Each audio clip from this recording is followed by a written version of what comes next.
Mister Chadha, क्या BJP Bharat देश में निष्पक्ष चुनाव खत्म करना चाहती है? क्या भाजपा की सरकार लोकतंत्र की कोई अहमियत नहीं समझती? क्या भाजपा की सरकार के लिए संवैधानिक संस्थाओं की कोई अहमियत नहीं है?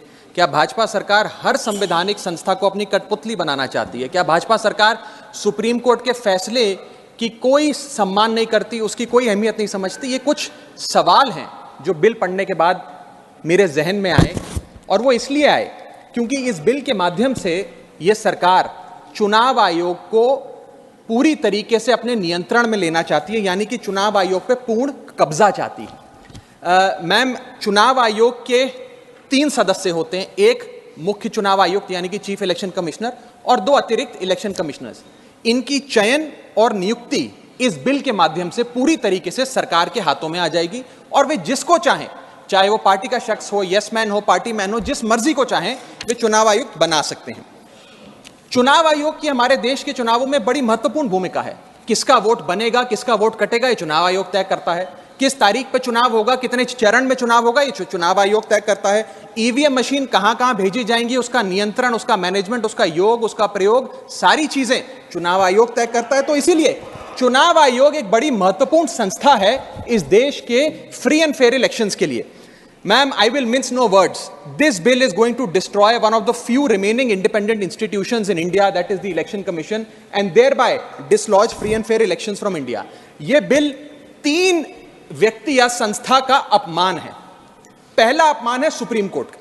क्यों? क्योंकि सुप्रीम कोर्ट ने इसी साल मार्च 2 को 2 मार्च 2023 को 5 जजों की संवैधानिक पीठ ने सर्वसम्मति से एक फैसला दिया, और वो फैसला ये था कि सरकारी हस्तक्षेप, सरकार का कोई भी दखल चुनाव आयोग की नियुक्ति में नहीं होना चाहिए। यह खत्म करने के लिए हम एक समिति का गठन करते हैं। उस समिति के गठन से मुख्य न्यायाधीश को हटाकर एक कैबिनेट मंत्री को डालकर उसका संतुलन बिगाड़ने का काम और सुप्रीम कोर्ट के फैसले को पलटने का काम इस सरकार ने किया, ताकि एक ऐसी व्यवस्था बन जाए जिसमें जो शख्स ये चाहे वही चीफ इलेक्शन कमिश्नर बनेगा। यह इंसल्ट सुप्रीम कोर्ट की इसलिए है क्योंकि इसी साल के दिए गए संवैधानिक पीठ के सर्वसम्मति के 2 फैसलों को इस सरकार ने सदन के भीतर बिल लाकर बदल दिया। पहला था दिल्ली सेवा बिल, जो 8 दिन के भीतर ऑर्डिनेंस लाकर और फिर सदन के भीतर बिल लाकर बदला गया, और एक ये बिल जो 2 मार्च 2023 के सुप्रीम कोर्ट के फैसले को पलटता है और उस फैसले को पूरी तरीके से रिवर्स करने का काम करता है। मैं आपको यह बताना चाहूंगा कि यह सरकार इस बिल के माध्यम से एक प्रकार से सुप्रीम कोर्ट को खुली चुनौती दे रही है कि आपको जो फैसला देना है दीजिए, अगर हमें पसंद नहीं आएगा हम बिल लाकर उस फैसले को पलट देंगे। दूसरा इंसल्ट या अपमान इस बिल के माध्यम से चीफ जस्टिस ऑफ इंडिया का है। सुप्रीम कोर्ट का फैसला कहता है कि चयन समिति के 3 सदस्य होंगे, माननीय प्रधानमंत्री जी, माननीय नेता प्रतिपक्ष यानी कि लीडर ऑफ ऑपोजिशन, और 3rd chief justice of India. इन 3 मेंबरी समिति में से इस बिल के माध्यम से सरकार ने चीफ जस्टिस ऑफ इंडिया को हटा दिया और एक कैबिनेट मंत्री को उनकी जगह बिठा दिया। चीफ जस्टिस ऑफ इंडिया से इतना परहेज कि साफ तौर पे उन्हें इस समिति से हटाने के लिए इस बिल को लाया गया। मैं सरकार को याद कराना चाहूंगा कि समय समय पर इलेक्टोरल रिफॉर्म्स के लिए इस देश में कमेटियां बनी, और अधिकांश कमेटियों ने यह फैसला दिया, ये रिपोर्ट दी, ये सजेशन दिया कि समिति के भीतर चीफ जस्टिस ऑफ इंडिया यानी कि इस देश की न्यायमूर्ति को जरूर होना चाहिए। चाहे वो तारकुंडे कमेटी हो, दिनेश गोस्वामी कमेटी हो, वोरा कमेटी हो, इंद्रजीत गुप्ता कमेटी हो, जीवन रेड्डी कमेटी हो, या फिर इसी सरकार की लॉ कमीशन की रिपोर्ट हो। तीसरी इंसल्ट इस बिल के माध्यम से भाजपा सरकार एक ऐसे शख्स की कर रही है जो व्यक्ति भाजपा का संस्थापक थे, जो व्यक्ति आज भी भाजपा के मार्गदर्शक हैं, जो व्यक्ति भाजपा के भीष्म पितामह के नाम से जाने जाते हैं, वो व्यक्ति जो भारत देश के पूर्व प्रधानमंत्री रहे, यानी कि लालकृष्ण आडवाणी जी, पूर्व उप प्रधानमंत्री रहे। मैम, 2 जून 2012 को, और मैं राज्यसभा के पटल पे इस लेटर को रखूंगा, 2 जून 2012 को माननीय लालकृष्ण आडवाणी जी ने उस समय के प्रधानमंत्री डॉक्टर मनमोहन सिंह को पत्र लिखकर कहा कि चुनाव आयोग की जो भूमिका है चुनावों में बड़ी महत्वपूर्ण है, उसकी नियुक्ति पर एक बहुत बड़ा संदेह, प्रश्न चिन्ह लगा हुआ है, और उसकी नियुक्ति सरकार के हाथ में नहीं होनी चाहिए। और वो लिखते हैं, the present system whereby members to the election commission are appointed solely on the advice of the prime minister does not evoke confidence in the people. keeping these important decisions as the exclusive preserve of the ruling party renders the entire selection process vulnerable and open to manipulation and partisanship. और वो कहते हैं कि समिति 5 सदस्यों की हो जो सीईसी की चयन करे, उनकी नियुक्ति करे, जिसमें प्रधानमंत्री हो, जिसमें लीडर ऑफ ऑपोजिशन लोकसभा हो, जिसमें लीडर ऑफ ऑपोजिशन राज्यसभा हो, जिसमें चीफ जस्टिस ऑफ इंडिया हो और कानून मंत्री हो। यानी कि 2 सदस्य सरकार के, 2 सदस्य ऑपोजिशन के और 1 न्यायपालिका के। यह समिति बड़ी अच्छी है। यानी कि अडवाणी जी भी चीफ इलेक्शन कमिश्नर की स्वतंत्रता के लिए, चुनाव आयोग की स्वतंत्रता के लिए लड़ते रहे, लेकिन इन लोगों ने अडवाणी जी को भी उनके हक की, उनके अधिकार की बात नहीं दी। आज मैं सदन में दूसरी बार लालकृष्ण अडवाणी जी के हक की, उनके अधिकार की बात मांगने के लिए खड़ा हुआ हूं। पहला जब उन्होंने दिल्ली सेवा बिल पर कहा था दिल्ली को पूर्ण राज्य का दर्जा दिया जाए, और आज जब उन्होंने कहा कि चीफ इलेक्शन कमिश्नर की नियुक्ति स्वतंत्रता से हो, निष्पक्ष तरीके से हो।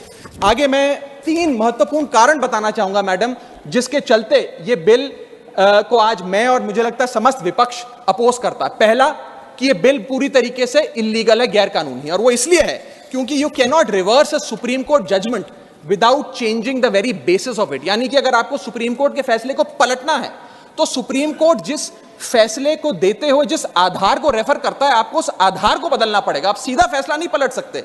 लेकिन इन लोगों ने सुप्रीम कोर्ट के फैसले की मूलभूत भावना को इस बिल के माध्यम से चोट पहुंचाने की कोशिश करी है और निष्पक्षता को चुनाव आयोग की भंग किया है।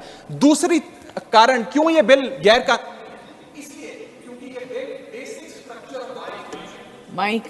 मेरा माइक चला गया, क्योंकि यह bill basic structure of the constitution के खिलाफ है। Basic structure of the constitution है free and fair elections, basic structure of the constitution है निष्पक्ष चुनाव और डेमोक्रेसी।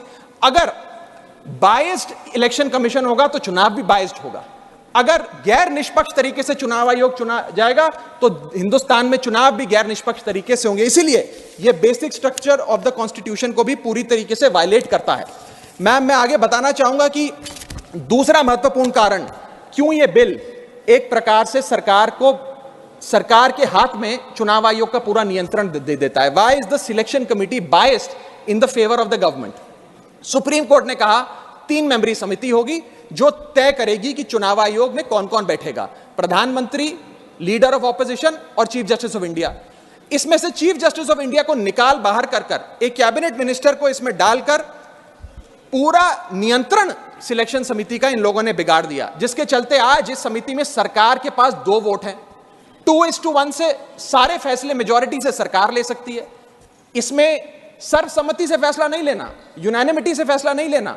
सरकार चाहे तो 2:1 से कोई भी फैसला ले सकती है। यानी कि सारा नियंत्रण, कौन मुख्य चुनाव आयुक्त होंगे, कौन चुनाव आयुक्त होंगे, यह सरकार के हाथ में आ जाता है। और यह एक ऐसी व्यवस्था बनाता है कि एक पार्टी मैन, एक यस मैन चुनाव आयुक्त बन सकता है। वो दिन भी दूर नहीं कि चाहे भाजपा अगर कल तो संबित पात्रा को चीफ इलेक्शन कमिश्नर बना सकती है मैडम, और 2:1 के रेशियो से संबित पात्रा देश के चीफ इलेक्शन कमिश्नर बन सकते हैं। आप सोचिए कि ये कितना खतरनाक होगा अगर वो चीफ इलेक्शन कमिश्नर बन गए। मैं आगे चलता हूं। पैरा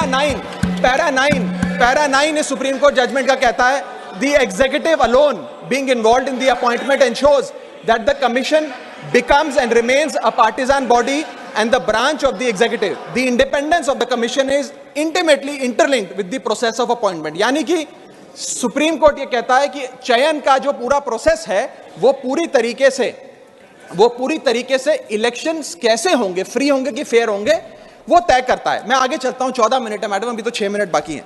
सुप्रीम कोर्ट आगे अपने पैरा 186 में हाईलाइट करते हुए कहता है, a person who is weak-kneed before the powers that be cannot be appointed as the election commissioner. A person who is in a state of obligation or feels indebted to the person who has appointed him fails the nation and can have no place in the conduct of elections, forming the very foundation of our democracy. An independent person cannot be biased. It is important that the appointment must be overshadowed even by a perception that a yes man will decide the fate of the democracy and all its promises. यानी कि केवल निष्पक्ष चयन ही होना जरूरी नहीं है, निष्पक्ष चयन जनता को नजर आना भी जरूरी है। It must not only be done, it must be seen to be done. ये सुप्रीम कोर्ट बात कहता है। मैं आगे चलता हूं। तीसरा कारण कि क्यों हम इस बिल को अपोज कर रहे हैं वो है कि ये जो प्रपोज्ड सिलेक्शन कमिटी है इसमें कोई चेक्स एंड बैलेंसेस नहीं है। चेक्स एंड बैलेंसेस इसलिए नहीं है क्योंकि सारे फैसले तो सरकार के पक्ष में होंगे, 2 मंत्री सरकार के उसमें बैठे हैं, एलओपी को मात्र फॉर्मेलिटी के लिए इसमें बिठाया गया है, तो एक प्रकार का फिक्स्ड मैच इसमें नजर आता है। अब आप ही सोचिए, 3 मेंबरी समिति है जिसमें माननीय प्रधानमंत्री जी हैं, मान लेते हैं हमारे सदन के लीडर ऑफ ऑपोजिशन मल्लिकार्जुन खड़गे जी उसके सदस्य हैं, और 3rd मेंबर अर्जुन मेघवाल जी कानून मंत्री यहां बैठे हैं वो हैं। अब इनकी बैठक चल रही है, इसमें माननीय प्रधानमंत्री जी कहते हैं कि मैं रमेश नाम के शख्स को चीफ इलेक्शन कमिश्नर बनाना चाहता हूं। खड़गे साहब कहते हैं कि मैं रमेश को नहीं सुरेश को चीफ इलेक्शन कमिश्नर बनाना चाहता हूं। क्या अर्जुन मेघवाल जी जो इसी सरकार के कानून मंत्री हैं वो प्रधानमंत्री जी को ये कह सकते हैं कि नहीं नहीं नहीं प्रधानमंत्री जी रमेश ठीक नहीं है, खड़गे साहब ने जिसको नॉमिनेट किया है सुरेश, मैं भी उसी के हक में वोट देता हूं, उसका चयन हो, वो चीफ इलेक्शन कमिश्नर बने? ये तो हो ही नहीं सकता। तो जो सरकार चाहेगी वही होगा।